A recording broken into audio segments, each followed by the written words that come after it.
friends, welcome to Pebbles. நான் உங்கள் கோபி சுதா கோவி சமையல்.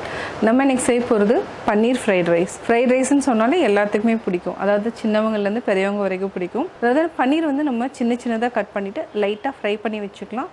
இது கூட என்னென்னா பீன்ஸ் எடுத்துக்கலாம், அது கூட குடமிளகாய், கேரட் எடுத்துக்கலாம். இதை பொடியாக நறுக்கிட்டு இஞ்சி பூண்டு வந்து அதையும் பொடியாக நறுக்கிட்டு எண்ணெயில் நல்லா ஃப்ரை பண்ணிவிட்டு வெஜிடபிள்ஸ் ஆட் பண்ணிவிட்டு நம்ம செய்ய போகிறோம். இது வந்து ரொம்ப ஈஸியாக செய்கிறது தான். ஃப்ரைட் ரைஸ்னால் இன்னும் பெரிய கஷ்டம்லாம் கிடையாது, ரொம்ப நம்ம ஈஸியாக செய்யலாம். அதே மாதிரி என்ன, ரைஸ் மட்டும் நீங்கள் வேக வைக்கிறத மட்டும் கொஞ்சம் கேர்ஃபுல்லாக பார்த்துக்கணும். அதாவது ஒரு சிலர் வந்து பார்த்திங்கன்னா நெய்யில் வந்து வறுத்துட்டு அதை ஊற வச்சு வேக வச்சிங்கன்னா நல்லாயிருக்கும். இல்லை டைரெக்டாகவும் நம்ம வேக வைக்கலாம்.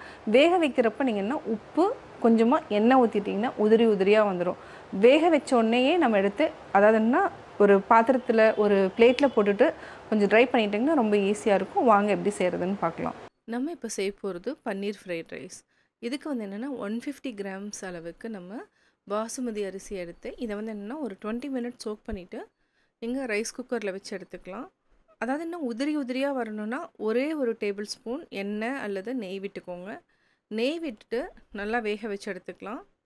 கொஞ்சமாக என்னென்னா ஸ்டிக்கியாக இருந்துச்சுன்னா நீங்கள் வந்து ஒரு டேபிள் ஸ்பூன் அப்படியே வந்து எண்ணெய் வந்து அப்படியே மேலே வந்து ஊற்றிட்டு நல்லா உதுத்து விட்டுக்கலாம். அதாவது என்ன, குக் பண்ணோன்னையுமே நம்ம வந்து எடுத்துடணும், ஒரு பிளேட்டில் வந்து ஆற வச்சிடணும். அப்போ தான் வந்து உதிரியாக வரும். இந்த மாதிரி கட்டியாக இருந்துச்சுன்னா நீங்கள் நல்லா உதுத்து விட்டுக்கோங்க. அவ்வளோதான். இப்போ நம்ம கட்டியாக இருக்கிறது எல்லாமே நம்ம நல்லா உதுத்து விட்டுக்கிட்டோம். அடுத்தது வெஜிடபிள்ஸ் அப்படிங்கிறதையும் நம்ம பார்த்துக்கலாம். அதாவது இப்போ பார்த்திங்கன்னா பீன்ஸ் எடுத்துருக்குறோம், கேப்சிகம் அதாவது குடமிளகாய், கேரட் எடுத்துருக்குறோம், இஞ்சியும் பூண்டையும் நம்ம பொடியாக நறுக்கியிருக்கிறோம். இது கூட ஒரே ஒரு பச்சை மிளகாயும் நம்ம எடுத்துருக்குறோம். அடுத்தது ஒரு பேன் வச்சுக்கலாம். நம்ம பேனில் ஒரே ஒரு டேபிள் ஸ்பூன் கீ விட்டுக்கலாம். கீ விட்டதுக்கப்புறம் சின்னதாக கட் பண்ணி வச்சுருக்கிற பன்னீரை வந்து லைட்டாக ஃப்ரை பண்ணிக்கலாம்.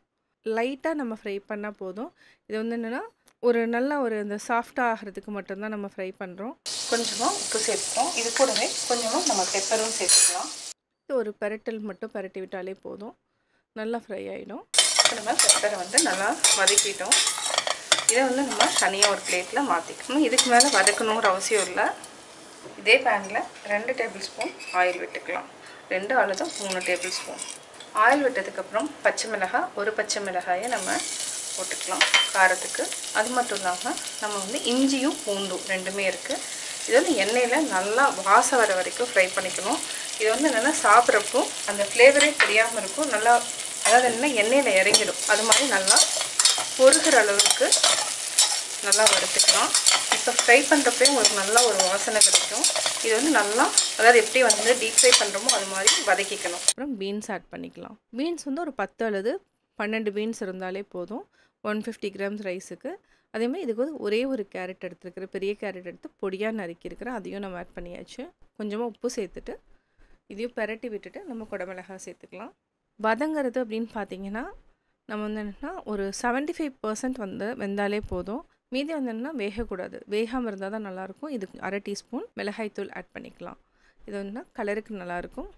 இப்போது வேக வச்சுருக்கிற சாதத்தை ஆட் பண்ணிவிட்டு நல்லா பரட்டி விடுங்க. லாஸ்ட்டில் நம்ம பன்னீர் சேர்த்துக்கலாம். நல்லா பரட்டி விடுங்க. இப்போ நல்லா மிக்ஸ் பண்ணியாச்சு. ஸ்ப்ரிங் ஆனியன் இருந்தாலும் ஆட் பண்ணிக்கலாம், அதுவும் நல்லா ஒரு டேஸ்ட் கொடுக்கும். இப்போ பன்னீர் ஆட் பண்ணியாச்சு. ஆட் பண்ணிவிட்டு நல்லா பரட்டி விட்டுட்டிங்கன்னா சுவையான பன்னீர் ஃப்ரைட் ரைஸ் ரெடி. இப்போது ரெடி ஆகிடுச்சு. லாஸ்ட்டில் கொஞ்சமாக ஒரு அரை டீஸ்பூன் 1/4 டீஸ்பூன் அளவுக்கு பெப்பர் சேர்த்துட்டு பரட்டி விட்டுக்கலாம். இப்போ நம்ம தேவையான அளவு பெப்பர் சேர்த்துக்கலாம். அவ்வளோதான், பன்னீர் ஃப்ரைட் ரைஸ் ரெடி ஆகிடுச்சு. இப்போது சுவையான பன்னீர் ஃப்ரைட் ரைஸ் ரெடி. இது கூட நம்ம வந்து என்னென்னா எக் ரோஸ்ட் வச்சு சாப்பிட்டு போகிறோம். பன்னீர் ஃப்ரைட் ரைஸ் எப்படி செஞ்சேங்கிறத பார்த்தீங்க. நீங்களும் வீட்டில் ட்ரை பண்ணி பார்த்துட்டு உங்களுடைய கமெண்ட்ஸ் எனக்கு சொல்லுங்கள். லைக் பண்ணுங்கள், ஷேர் பண்ணுங்கள், மறக்காமல் சப்ஸ்கிரைப் பண்ணுங்கள்.